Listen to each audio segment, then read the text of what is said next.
IPhone 17 कब आएगा? तारीख सामने आ गई। आईफोन 17 7 नए मॉडल्स के साथ एंट्री को तैयार। बड़ी तब्दीलियां क्या की गई हैं? शायकीन हो जाएं तैयार।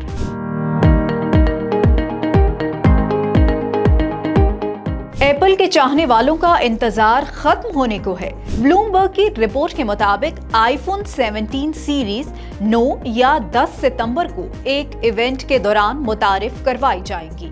हर साल की तरह इस बार भी एप्पल ने सस्पेंस बरकरार रखा है, मगर रिवायत के मुताबिक नया आईफोन सितंबर की किसी मंगल या बुध को पेश किया जाएगा। इस बार आईफोन 17 सीरीज में 7 नए मॉडल्स शामिल होंगे, जिनमें आईफोन 17, 17 एयर, 17 प्रो और 17 प्रो मैक्स शामिल हैं। बड़ी तब्दीली कैमरा डिजाइन में नजर आएगी। स्क्वायर बैक कैमरा सेटअप की जगह जबकि गूगल पिक्सल जैसे पिल कैमरा बार के स्टाइल अपनाया जाएगा। फ्रंट कैमरे का डायनामिक आइलैंड डिजाइन भी अपडेट होगा, जबकि नए मॉडल्स में ज्यादातर मैक्स सेफ चार्जिंग और ताकतवर A19 चिप शामिल की जाएगी। आईफोन 17 एयर खास तौर पर तवज्जो का मरकज होगा, क्योंकि ये एप्पल का अब तक का सबसे पतला फोन होगा, जो आईफोन 16 प्लस की जगह लेगा। इसके बैक पर एक ही कैमरा होगा, मुमकिना तौर पर 48 मेगापिक्सल का, लेकिन इसका दिलकश और नया डिजाइन ही इससे सबसे अलग बनाएगा। मजीद न्यूज और अपडेट्स के लिए देखते रहिए वी न्यूज।